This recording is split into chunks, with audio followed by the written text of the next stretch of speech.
Hello, so today I'm going to be putting on the primary and secondary clutches. And first we'll go over the tools you need. First of all, you'll need your secondary clutch puller. It should be in your toolkit. So you'll need that. You'll need a ratchet with a 13mm on it for the secondary bolt.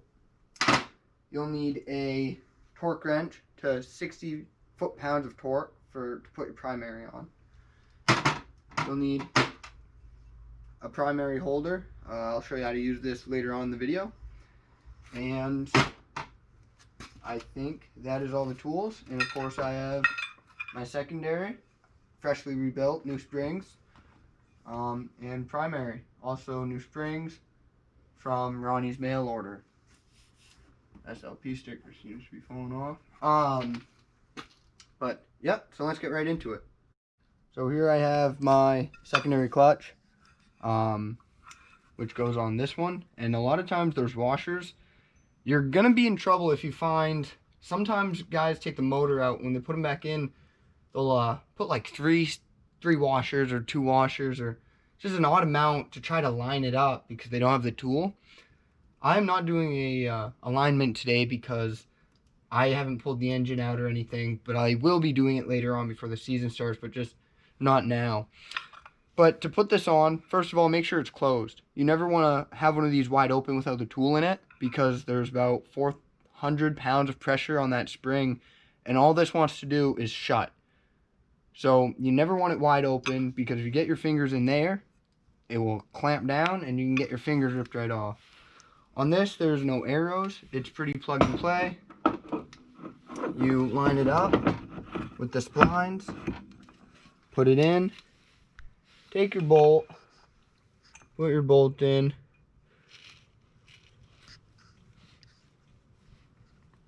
feels like it's threading in kind of hard. I'm going to take that out. I don't like that. That's threading in way too hard. So I'm going to try this again. Oh, and that would be why. Some thread tight locked right up in there. Yeah, you don't want that.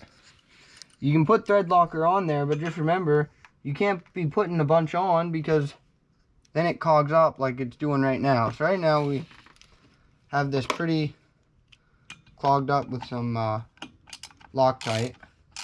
So I'm going to put it in, and then a lot of guys use a chaser when it's real bad, but right now, putting it in, taking it out, blowing out the inside. I can see it in there too. Yeah, just whoever took this out before me did it too much, and now it's a pain. So I don't have my heat shield on. A lot of people run heat shields. I take mine off because gunk falls in here, and you know, you get junk in there, it's no good, and you don't want that. You maybe lose a fraction of horsepower without them, like half a horsepower, but really it's just not worth it to have them on there, in my opinion. So I'm going to tighten that down, and you don't want that too tight. So now it's getting tight.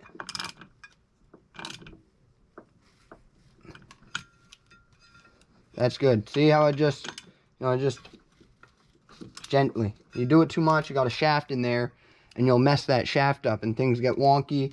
Your brake starts getting sloppy, your brake disc. You don't want that. Also, when we're here, when you get the clutches out, clean out here. This is always black and nasty. I didn't clean it out the best, but clean it out. Take pride in your sled. You know, if you're going to run this thing and do all the work to it, take the extra minutes to clean. Just clean out some of the stuff. It makes it look better at the end of the day. I'm glad you did it.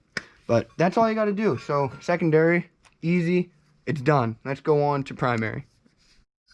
Okay, now I have my primary here. And now you want to be careful, because this will slide off. And if this slides off, they like to break. A lot of little parts in there. So slide that.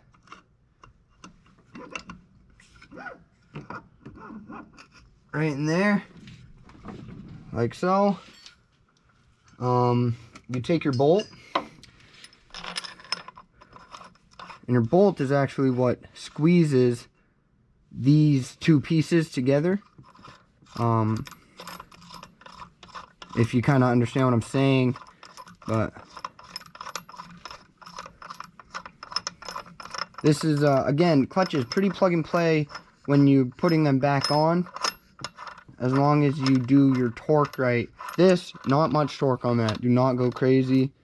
You know, you think all these guys think you go crazy on it. It doesn't go anywhere. It's not how it works. Take this. You take your, what'd I just do? Here we go. Take your, I use 13/16 because that's tight. And then you put that, and you want it on 60. So I have it on, I don't know if you can see it, but I have it on foot-pounds, 0, and then tightened up to 60 with the lock on.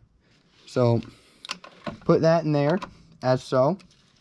And then you take your holder, and you want your holder right snug up there. See that? And then SKIDOO calls for 75, but me personally, and the people I've been around, say 75 is a ridiculous amount of torque to put on this bolt. So I'm not going to run 75. I run 60. And if I don't like it, if I feel it sloppy, then I'll change it. But as you can see, I'm not even at 60 yet. There it is. You know, and then you can give it a little more. But there, that's torque down. That's all you really need. I'll put the belt on now. Okay, putting your new belt on. If you're reusing a belt and you don't know how many miles on it, like I don't know how many miles is on this. They said it was new, but I can tell it's not. Flip it right round. Look in there. See any cracking? I personally do not see cracking on this belt. A little bit in there, actually, yeah. So, you know what? I've done too much work to this sled to use this old belt. I'm not going to do it, and I'm going to pop open right in here, and I'm going to just grab this other belt. Make sure you use a SKIDOO belt. They don't make it easy to take out, that's for sure. Definitely when the sled's cold.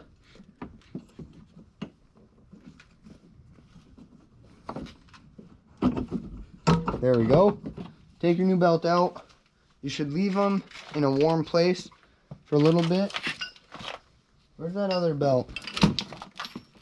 Yeah, there it is. So already I can see something's wrong. This is not a SKIDOO belt. This is a pretty shitty spare, actually. These belts are not the same. So I'm gonna use this belt just for showing you how to get it on. I'll take it off and order a better belt. But again, flip it up if you're gonna use the same one. Look for cracking, because these like to blow, and then they like to take things that don't belong with them. Find your arrow. Your arrow tells you where your key goes in. Turn your key, and as you turn your key, opens the spring up. Now again, you don't want to be jamming fingers in there. With the tool in it, it's a bit safer, but still you don't want to be jamming fingers in there. Open that all the way up.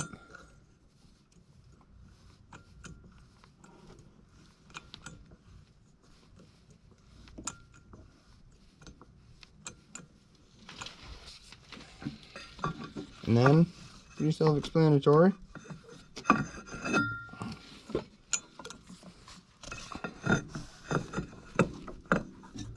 Just put this belt on, just like that, and then you back off this.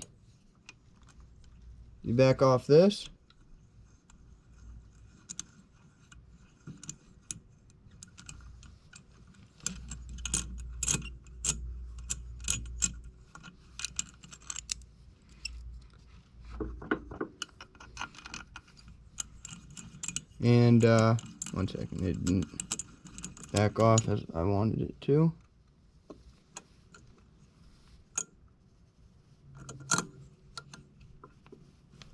But yeah, you back off this tool, this closes, and that's that.